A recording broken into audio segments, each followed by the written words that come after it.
प्यारे बच्चों, नवीन शैक्षिक सत्र 2020-21 में आप सबका हार्दिक स्वागत और अभिनंदन है। आप लोग कक्षा 8 उत्तीर्ण होकर के कक्षा 9 में आप आए हुए हैं। अभी तक आप लोगों ने हिंदी का बहुत ही अल्प स्वरूप को पढ़ा है। बहुत ही कम आप लोगों ने हिंदी के बारे में जाना है, पहचाना है। यहाँ पर आज कक्षा 9 में हिंदी का एक विशाल स्वरूप आपके सामने आएगा, लेकिन हिंदी के उस विशालता के कारण आपको घबराने या परेशान होने की जरूरत नहीं है।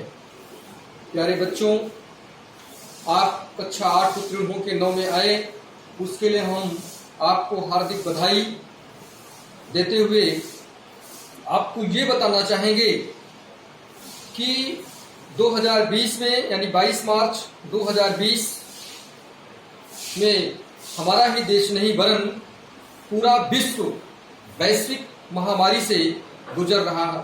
कोविड-19 के वैश्विक महामारी से जो है वो परेशान है, जिसके कारण आज हम विद्यालयों में पठन और पाठन का कार्य नहीं कर पा रहे हैं। नहीं तो हमारा आपका वाद और विवाद होता, मैं प्रश्न पूछते, आप उत्तर आप देते। लेकिन आज इस सूचना और प्रौद्योगिकी युग के माध्यम से मैं आपके सामने प्रस्तुत हो रहा हूं कक्षा 9 का पाठ्यक्रम एवं पाठ्य वस्तु का विकास। प्यारे बच्चों, आप ये सुनिश्चित हो लें कि आपका हिंदी का जो प्रश्न पत्र होगा वो केवल एक होगा जो 100 अंक का होगा। उसका पूरा अंक 100 होगा, जिसमें से 70 अंक की आपकी लिखित परीक्षा कराई जाएगी और 30 अंक आपकी जो है 30 अंक जो है आपकी विद्यालय के द्वारा 10-10-10 समय समय पे विद्यालय के द्वारा आपका त्रैमासिक टेस्ट लिया जाएगा और 30 अंक आपको विद्यालय के द्वारा जो है दिया जाएगा। तो आज का जो हमारा शीर्षक है आपके साथ वो है कक्षा 9 का पाठ्यक्रम एवं पाठ्य वस्तु का विकास। प्यारे बच्चों, आप ये सुनिश्चित हो लें कि ये पूरा का पूरा पाठ्यक्रम माध्यमिक शिक्षा परिषद ने जो है सीधे वैज्ञानिक पद्धति पर बनाया हुआ है। हम लोग जब पढ़ते थे तो उस समय इस तरह का पाठ्यक्रम नहीं था, जिसके कारण हम लोगों को दुर्बलता महसूस करनी पड़ती थी 100 में 98 नंबर, 97 नंबर, 90 नंबर लाने में। लेकिन आज वैज्ञानिक पद्धति पर बने हुए पाठ्यक्रम के आधार पर अगर आप अपना पठन और पाठन करते हैं तो आप 90 से लेकर के 100 तक अंक हासिल कर सकते हैं। जैसे आप देखें, पहला क्वेश्चन यानी आपके प्रश्न पत्र में कुल 11 प्रश्न आएंगे। पहला जो प्रश्न है आपका वो है हिंदी गद्य के विकास का संक्षिप्त परिचय। हिंदी गद्य के विकास का संक्षिप्त परिचय। वैसे तो हिंदी गद्य का विकास 6 युगों में हुआ है, 6 युगों में हुआ है। जैसे आपका पूर्व भारतेंद्र युग है, भारतेंद्र युग है, द्विवेदी युग है, शुक्ल युग है, शुक्लोत्तर युग है और स्वातंत्र्योत्तर युग है। स्वतंत्रता के बाद का युग है यानी 1947 ईस्वी से अब तक के युग को। लेकिन आपके पाठ्यक्रम में यानी कक्षा 9 के पाठ्यक्रम में केवल 2 युगों का अध्ययन करना है। पहला युग है आपके यहाँ जो आपको पढ़ना है, पूर्व भारतीय युग का अध्ययन आपको नहीं करना है। आप ये सुनिश्चित हो कि आपको क्या क्या पढ़ना है। केवल भारतीय युग पढ़ना है, जिसकी समय सीमा निर्धारित की गई है 1868 ईस्वी से लेकर के 1900 ईस्वी तक। इस युग का नाम भारतेंदु हरिश्चंद्र के नाम पर पड़ा। दूसरा युग का अध्ययन जो आपको करना है द्विवेदी युग, जिसकी समय सीमा विद्वानों ने जो है निर्धारित किया है 1900 ईस्वी से लेकर के 1922 तक। कुछ विद्वान 20 मानते हैं, कुछ विद्वान 1918 ईस्वी तक ही मानते हैं। विद्वानों में मतैक्य नहीं है, लेकिन इस विवाद में आपको पढ़ने की जरूरत नहीं है। आप 20 भी मान सकते हैं, 18 भी मान सकते हैं, 22 भी मान सकते हैं, वहां तक आप मान करके चल सकते हैं। तो ये द्विवेदी युग आचार्य महाविदुषा द्विवेदी के नाम पर इस युग का नाम द्विवेदी युग पड़ा। इस प्रकार अगर आप भारतीय युग और द्विवेदी युग का सामान्य अध्ययन आप कर लेते हैं तो 5-5 अंक आपको 5 अंक यहाँ से आपको मिल जाएंगे। यानी हिंदी गद्य के विकास से आपको 5 अंक। उसी प्रकार प्यारे बच्चों, इसी का सेकंड पार्ट आता है हिंदी पद्य के विकास का संक्षिप्त परिचय। जैसे आपने गद्य के विकास का संक्षिप्त परिचय पढ़ा और 5 अंक आपको बहुत सामान्य ढंग से प्राप्त हुए, उसी प्रकार से हिंदी पद्य के विकास का संक्षिप्त परिचय, इसमें भी आपको 5 अंक मिलेंगे। आपको पता होना चाहिए, आप कक्षा 8 से पढ़ के आए हैं, इसे शायद आपको नहीं पता होगा, लेकिन पंडित आचार्य रामचंद्र शुक्ल ने हिंदी साहित्य के 900 वर्ष के इतिहास को जब बटोरने का कार्य किया, बांधने का प्रयास किया, तो 900 वर्षों के इतिहास को उन्होंने क्या किया? बाधा। 900 वर्षों के इतिहास को बाधा और पूरे हिंदी साहित्य का जो काल विभाजन किया वो 4 कालखंडों में किया। लेकिन आपको केवल 2 कालखंडों का अध्ययन करना है, आदिकाल अथवा वीरगाथा काल। इसे आदिकाल भी कहते हैं, वीरगाथा काल भी कहते हैं, चारण काल भी कहते हैं। तो आदिकाल अथवा वीरगाथा काल, जिसकी समय सीमा पंडित आचार्य रामचंद्र शुक्ल ने निर्धारित किया 743 ईस्वी से लेकर के 1343 ईस्वी तक, 1343 ईस्वी तक। दूसरा कालखंड जिसको हम मध्यकाल भी कहते हैं, भक्ति काल भी कहते हैं, स्वर्ण काल भी कहते हैं, जिसकी समय सीमा विद्वानों ने यानी पंडित आचार्य रामचंद्र शुक्ल के द्वारा जो निर्धारित की गई, वो निर्धारित किया गया सन 1343 ईस्वी से लेकर के 1643 ईस्वी तक। वैसे हिंदी साहित्य के 900 वर्षों के इतिहास को शुक्ल जी ने 4 कालखंडों में बांटा। पहला है आपका जैसे आदिकाल, भक्ति काल, उत्तर मध्यकाल या रीतिकाल और आधुनिक काल। लेकिन आपको केवल 2 कालों का अध्ययन करना है और 2 कालों का आप अध्ययन करके 5 अंक यहाँ से आप प्राप्त कर सकते हैं। यानी 5 अंक आपको गद्य से मिल गए, 5 अंक आपको पद्य से मिल गए। उसके बाद प्रश्न उत्तर नंबर 2 आपको आपके प्रश्न में आएगा। जो गद्य है निर्धारित पाठ्य पुस्तक में आपके निर्धारित हैं। जैसे पहला पाठ आपका है बात पंडित प्रताप नारायण मिश्र का, दूसरा पाठ आपका है मंत्र, बहुत ही रुचिकर पाठ है, नाम तो बहुत छोटा है मंत्र, लेकिन हृदय को विदने वाला मर्म स्पर्शी पाठ है मुंशी प्रेमचंद जी का मंत्र। इस तरह आपको पाठों का अध्ययन करना है और उन पाठों में बेटा जब हम लोग पढ़ते थे तो उस समय ऐसा नहीं था, पूरा गद्य आता था, पूरे गद्य का हमको संदर्भ लिखना पड़ता था, पूरा प्रसंग लिखना पड़ता था, पूरी उसकी व्याख्या करनी पड़ती थी, भाव सामने पूरा उसका लिखना पड़ता था। लेकिन आपके समय में देखने को मिल रहा है कि बहुत ही सुंदर आपका पाठ्यक्रम रखा गया है। आप देख रहे हैं कि सीधे सीधे आपको गद्य से आप देख रहे हैं 2, 4 और 2, यानी 2 नंबर आपका संदर्भ से, 4 नंबर व्याख्या से और 2 नंबर आपका जो है तथ्यपरक प्रश्नों से मिल जाएंगे आपको। संदर्भ अगर बच्चा लिखता है, छात्र अगर लिख देता है 2 नंबर हासिल कर लेगा।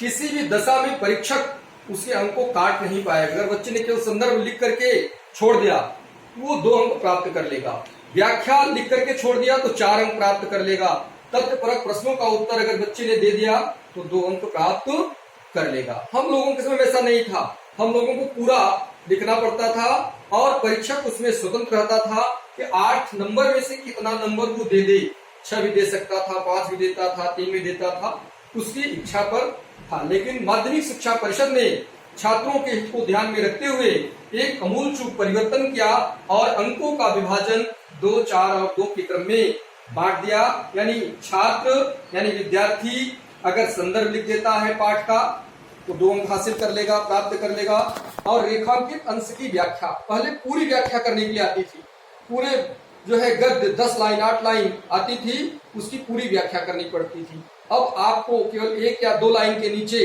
रेखांकित अंश रहेगा जिसकी आपको व्याख्या करनी होगी और उसी गद्य से ही तथ्यपरक प्रश्न भी पूछे जाएंगे। यानी प्रश्न ऐसे पूछे जाएंगे जो कहीं बाहर से नहीं होंगे, जो आपके प्रश्न पत्र में गद्य आया हुआ है यानी गद्य का अंश आया हुआ है, उसी में से 2 प्रश्न ऐसे पूछे जाएंगे जो उसमें रहेंगे। अगर आपने ध्यान से उस गद्य को 1-2 बार पढ़ लिया तो प्रश्नों का उत्तर भी आपको मिल जाएगा। कहने का तात्पर्य है कि छात्र अगर थोड़ा सा एकाग्र होकर के अध्ययन कर ले तो 8 अंक वो गद्य से भी प्राप्त कर सकता है। इस प्रकार प्रश्न उत्तर नंबर 3 जो काव्य है हमारे यहाँ निर्धारित पाठ्य वस्तु हैं उसमें से भी उसी तरह से उसी के पैटर्न पर बनाया गया है। उसमें भी 8 अंक आपको मिलने हैं।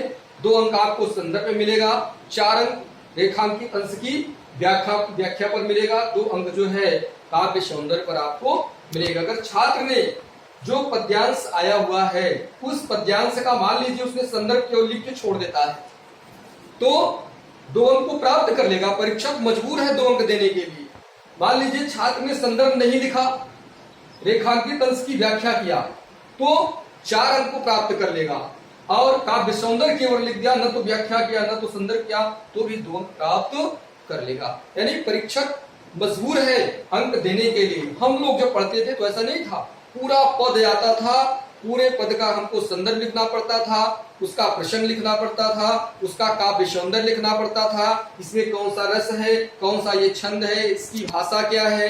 इस तरह जब हम पूरा 2.5 से 3 पेज लिखते थे तब भी परीक्षक 8 अंक नहीं देता था। ऐसा लगता था कि उसके जेब से अंक निकल रहे हैं। लेकिन आज माध्यमिक शिक्षा परिषद को मैं धन्यवाद देना चाहूंगा कि छात्रों के हितों को ध्यान में रखते हुए अंकों का विभाजन इतना सुदृढ़ कर दिया है, इतना सुंदर बना दिया है कि छात्रों का अनहित कहीं से नहीं है। अगर छात्र थोड़ा भी लिख दिया तो अंक मिलने हैं। अंकों का बंटवारा निर्धारित कर दिया गया है। संदर्भ पर 2 अंक है, व्याख्या पर आपका 4 अंक है और 2 अंक आपका काव्य सौंदर्य पे है। जैसे हम लोग जो पढ़ते थे, जैसे चरण कमल बंदो हरिराई, जाकी कृपा पंगु गिर लंघे, अंधे को सब कुछ दर्शाई, बहिरव सुने गूंग गुनि बोले, रंग चले श्री छत्र धराई, सूरदास स्वामी करुणा मैं बार बार बंदो पाई। इस तरह पद आया करते थे। तो हम लोग पदों का बाकायदे लिखते थे, संदर्भ लिखते थे, प्रसंग लिखते थे, उसका व्याख्या लिखते थे, काव्य सौंदर्य लिखते थे, कौन सी इसकी भाषा है, लिख करके तब जाकर के इस तरह हमको आपको 4 अंक 5 अंक मिलते थे। लेकिन प्यारे बच्चों, आपको बहुत विधिवत ढंग से पाठ्य विभाजन कर दिया गया है। आप देख रहे हैं कि आप यहाँ से इसको प्राप्त कर सकते हैं। प्रश्नोत्तर नंबर 4 जो आपका बनता है वो संस्कृत के निर्धारित पाठ्य वस्तुओं से। यहाँ आपको 5 अंक मिलेंगे। इन 5 अंकों में गद्यांश अथवा श्लोक का संदर्भ सहित अनुवाद, गद्यांश अथवा श्लोक का संदर्भ सहित अनुवाद आपको करना है। आपको गद्यांश या श्लोक, यानी गद्यांश दिया रहेगा या तो श्लोक दिया रहेगा, दोनों रहेगा। 2 में से किसी एक को आपको चूज करने का मौका होगा, अथवा करके वो रहेगा, और आपको केवल हूबहू अनुवाद करना है, व्याख्या नहीं करना है। अनुवाद का मतलब ये होता है कि जो है वही लिखना है, हूबहू वही लिखना है, आप बढ़ा चढ़ा करके नहीं लिख सकते। यानी कहने का तात्पर्य है कि अगर छात्र ने श्लोक का या गद्यांश का संदर्भ लिख दिया तो 1 अंक वो प्राप्त कर लेगा, और अगर छात्र ने क्या किया, अनुवाद कर दिया, तो 4 अंक प्राप्त कर लेगा। कहने का तात्पर्य यह है कि वो इस तरह 5 अंक क्वेश्चन नंबर 4 से अर्जित कर सकता है, वो प्राप्त कर सकता है। क्वेश्चन नंबर 5 आपको जो मिलता है बेटा वो है निर्धारित एकांकी। आपके यहाँ जो निर्धारित एकांकी है, जैसे दीपदान डॉक्टर राम कुमार वर्मा जी की बहुत ही प्रसिद्ध एकांकी है, और डॉक्टर राम कुमार वर्मा जी इलाहाबाद विश्वविद्यालय के प्रोफेसर हेड रहे हिंदी डिपार्टमेंट के। वो दीपदान एकांकी बहुत ही सुंदर एकांकी लिखा उन्होंने, नए मेहमान दीपदान एकांकी, इस तरह लिखा डॉक्टर राम कुमार वर्मा जी ने। और ये जो एकांकी से प्रश्न आपको बनेंगे वो केवल इसमें पूछे जाएंगे कथानक, चरित्र चित्रण और तथ्यों पर आधारित प्रश्न पूछे जाएंगे। जैसे मान लीजिए आप उदाहरण के रूप में निर्धारित एकांकी में पूछ लिया आपसे कि दीपदान एकांकी की कथा वस्तु लिखिए या दीपदान एकांकी का कथानक लिखिए। एकांकी के रचना तत्व होते हैं, आपको जो हम आगे पढ़ाएंगे। एकांकी के रचना तत्व होते हैं, जैसे पहला होता है आपका कथानक, रचना तत्वों में आपका पहला कथानक होता है, दूसरा आपका कथा वस्तु होता है, तीसरा आपका पाठ चरित्र चित्रण होता है, चौथा आपका कथोपकथन या संवाद होता है। ठीक है, देश काल, वातावरण, भाषा शैली और उद्देश्य। इस तरह हमारी एकांकी अपने उन तत्वों पर चल करके पूरी होती है। लेकिन 9th में ऐसा कुछ नहीं है, कक्षा 9 के छात्रों को केवल कथानक पर ध्यान देना है। चरित्र चित्रण और तथ्य पर आधारित प्रश्न आपसे पूछे जा सकते हैं। जैसे कुंवर उदय सिंह का चरित्र चित्रण बताइए, पन्ना धाय का चरित्र चित्रण बताइए, या दीपदान एकांकी का जो है कथानक अपने शब्दों में लिखिए। समय सीमा भी आपको निर्धारित रहेगा, 80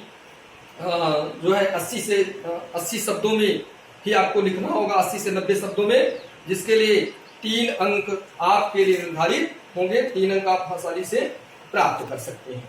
उसके बाद क्वेश्चन नंबर 6 प्यारे बच्चों जो आपको मिलेगा वो आएगा निर्धारित पाठों के लेखकों तथा कवियों का जीवन परिचय और उनकी रचनाएं। निर्धारित पाठों के लेखकों तथा कवियों का जीवन परिचय एवं उनकी रचनाएं। तो मैं आप छात्रों को ये बताना चाहूंगा कि कम से कम 3 लेखक का जीवन परिचय और 3 कवियों का जीवन परिचय वो याद कर लें। 3 गद्य से याद कर लें और 3 पद्य से याद कर लें, तो ये श्योर हो ले, वो निश्चित हो ले, सुनिश्चित हो ले कि उन्हें एक न एक जीवन परिचय मिल जाएगा। एक न एक जीवन परिचय उन्हें मिल जाएगा। यानी 3 नंबर वो गद्य से हासिल कर लेंगे और 3 नंबर वो पद्य से हासिल कर लेंगे। इस तरह क्वेश्चन नंबर 6 से हमारे बच्चों को, छात्रों को 6 अंक प्राप्त हो जाएंगे।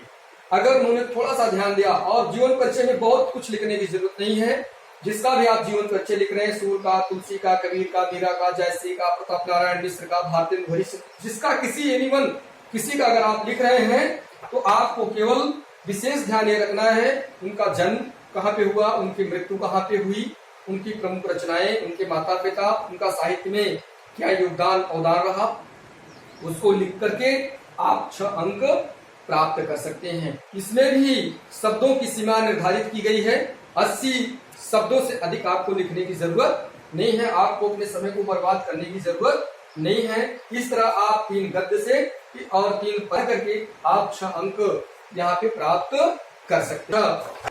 7 क्वेश्चन नंबर 7 जिसके लिए 2 अंक निर्धारित है। पाठ्य पुस्तक से आपको एक श्लोक लिखना होगा जो इस प्रश्न पत्र में न आया।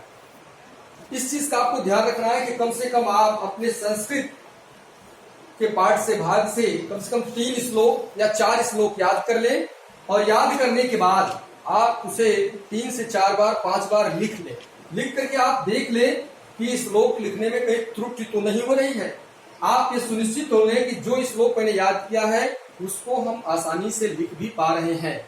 अगर आप लिख पा रहे हैं तो आप ये सुनिश्चित हो ले कि आपको 2 अंक प्राप्त हो जाएंगे। मैं 3 श्लोक या 4 श्लोक याद करने के लिए इसलिए करा बेटा कि कभी कभी होता क्या है, जिस श्लोक को हमने याद किया एक को, और वही प्रश्न पत्र में आ गया और आपसे प्रश्न में पूछा जा रहा है कि जो इस प्रश्न पत्र में न आया, तो आपके पास अगर 2 याद है, 3 याद है, तो आप आसानी से लिख देंगे और 2 अंक आप यहां से हासिल कर लेंगे। क्वेश्चन नंबर 7 का ख पार्ट जो होता है वो आपका जैसे है, संस्कृत के निर्धारित पाठों पर आधारित 2 प्रश्नों का उत्तर संस्कृत में दीजिए। आपके जो भी पाठ पढ़ाए जाएंगे, आपको जो भी पाठ पढ़ाए जाएंगे उन पाठों से ही प्रश्न पूछे जाएंगे। 2 प्रश्न आपसे पूछे जाएंगे, बहुत छोटे छोटे अति लघुत्तरी प्रश्न होंगे। उन अति लघुत्तरी प्रश्नों का उत्तर आपको संस्कृत में ही देना होगा।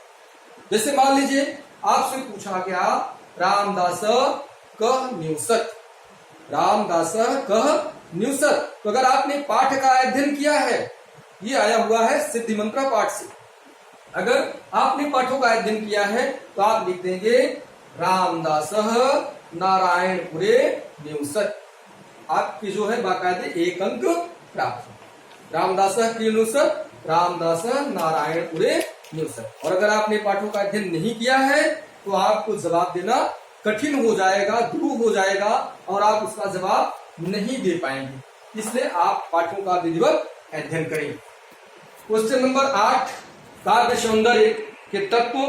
यहाँ आपको 6 अंक प्राप्त होंगे। काव्य सौंदर्य के तत्वों में से, काव्य सौंदर्य के तत्वों में आपका रस, छंद और अलंकार आता है तो बहुत, लेकिन रस में आपको केवल श्रृंगार और वीर का अध्ययन करना है। वैसे तो रस 10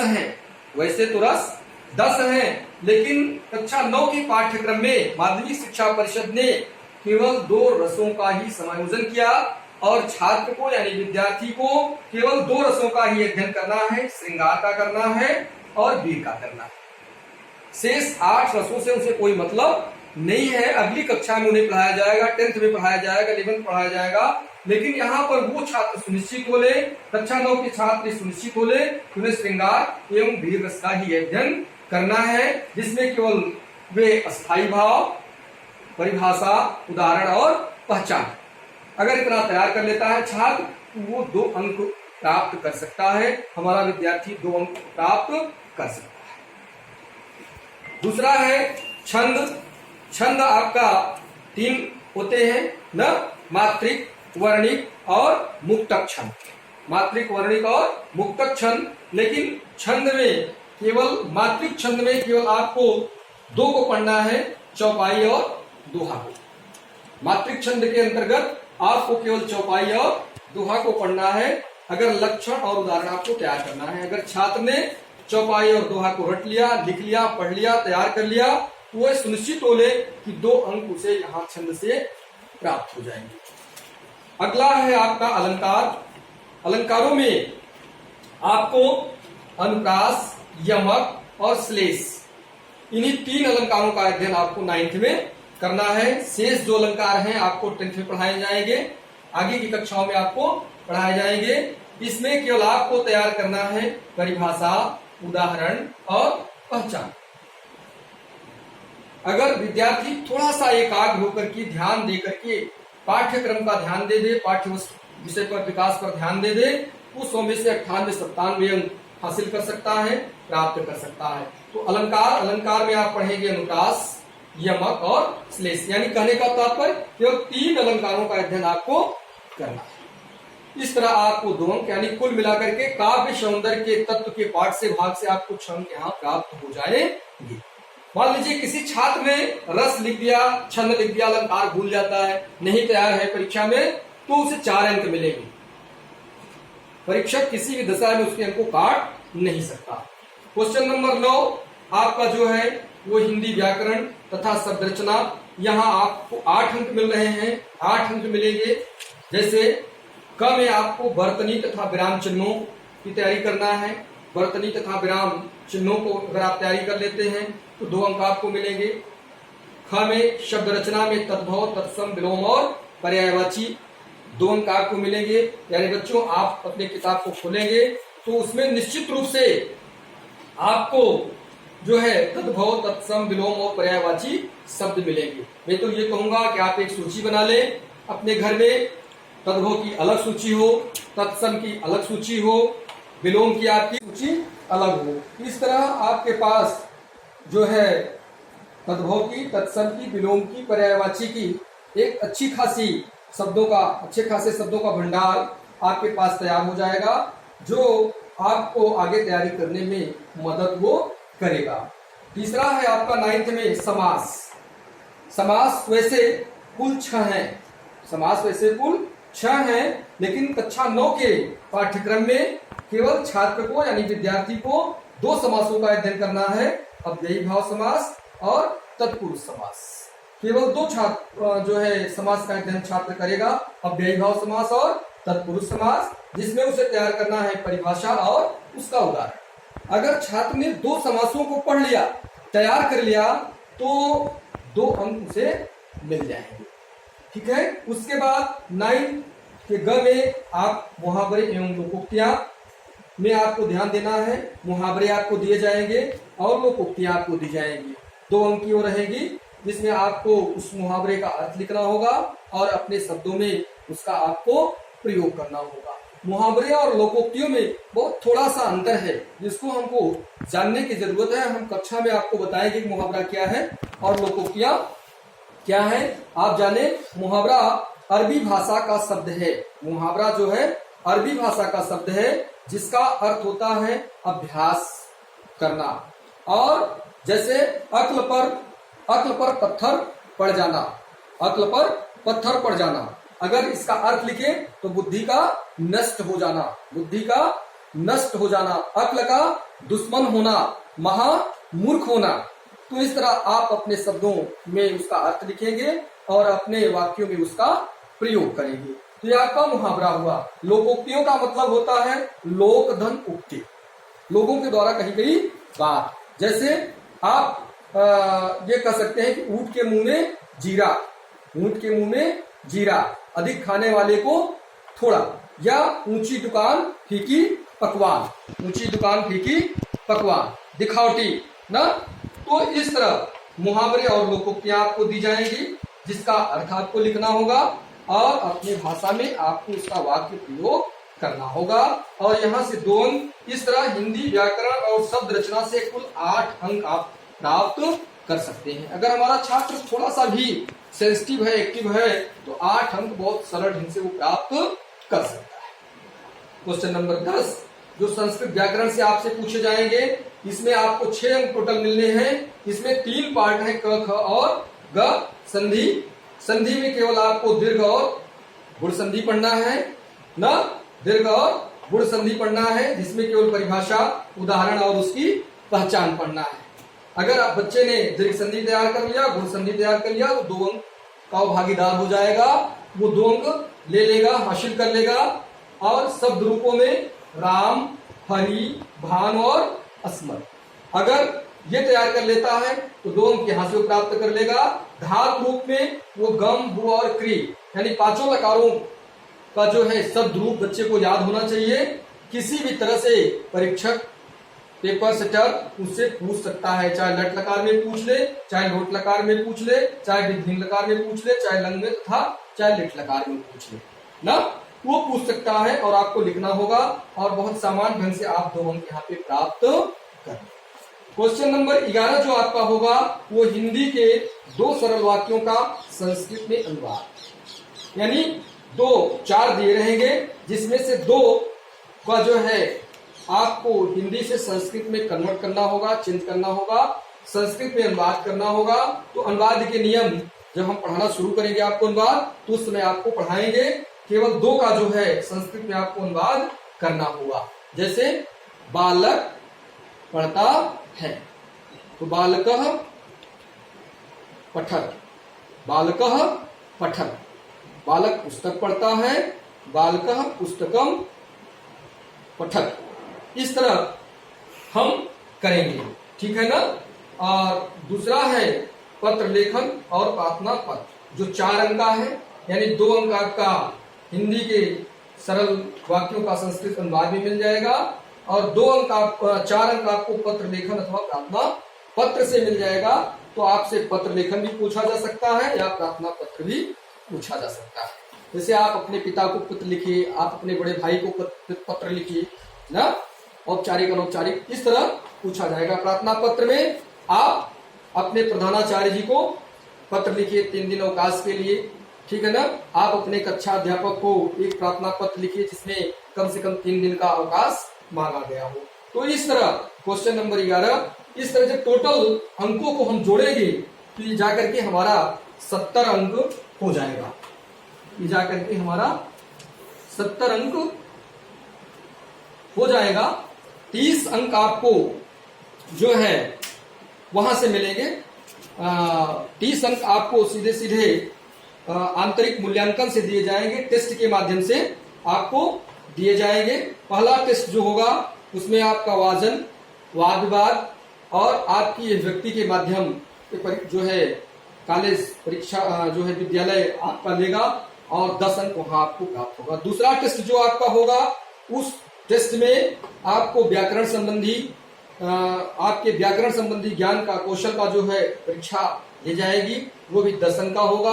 और तीसरा अंक जो है टेस्ट आपका जो होगा उसमें नाटक, कहानी, कविता, पत्र लेखन आदि का जो है टेस्ट आपसे लिया जाएगा।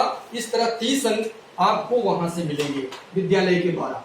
इस तरह आपके टोटल 100 अंक हो जाएंगे और 100 में से आप अगर बताए हुए पाठ्यक्रम और पाठ्य वस्तु के हिसाब से चलेंगे तो 98-97 अंक आप प्राप्त कर सकते हैं। प्यारे बच्चों, शिक्षा एक अनवरत चलने वाली प्रक्रिया है, ये रुकने वाली प्रक्रिया नहीं है।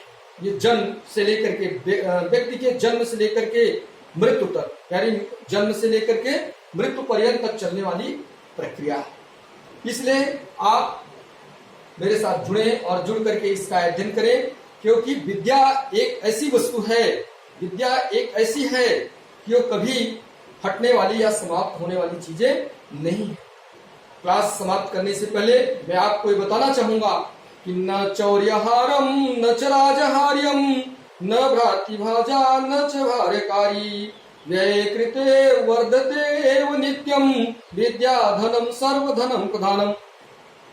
न चौर्यहारम, विद्या एक ऐसा है कि न चोर चुरा सकता है, न चौर्यहारम न च राजहार्यम, राजा बांटना भी चाहे तो उसे बांट भी नहीं सकता। न चौर्यहारम न च राजहार्यम न भ्रातृभाजा, भाई भतीजा भी आपके पास दिमाग में जो ज्ञान है उसे बांटने का प्रयास करे। धन दौलत रुपया पैसा खजाना जमीन जायदाद ये तो सब बढ़ जाएंगे, लेकिन आपका ज्ञान आपके पास होगा। न भ्रांतिभाजा न च भार्यकारी, और भाई भतीजे उसे बांट नहीं सकते। दूसरी चीज सबसे खास विशेषता जो विद्या की है, न च भारकारी, और वो भारी भी नहीं है, हमें ढोने की भी जरूरत नहीं है, वो माइंड में ही जाकर सेट हो जाती है और हमारे जन्म से लेकर के मृत्यु तक हमारा वो साथ देती रहती है। न चौर्यहारम न च राजहार्यम न भ्रातृभाजा न भारकारी व्यय कृते वर्धते एव नित्यम विद्या धनम सर्वधनम प्रधानम। इसलिए विद्या धन सभी धनों में सबसे श्रेष्ठ धन है।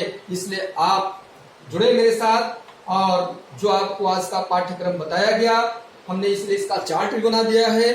बाकायदे आप अपने कॉपी में पहले पेज पर आप नोट कर लें, ताकि अगली कक्षा हमारी जब शुरू हो तो आपके पाठ्यक्रम के हिसाब से ही हम चलें। क्योंकि जो हमारा उद्देश्य, हमारा लक्ष्य हमको पता रहेगा तो हम अपने लक्ष्य के हिसाब से ही पढ़ते हुए अपने उद्देश्य की प्राप्ति कर लेंगे, अपने लक्ष्य की प्राप्ति हम कर लेंगे। Thank you, all the best. अगली बातें हमारी आपकी अगली कक्षा में।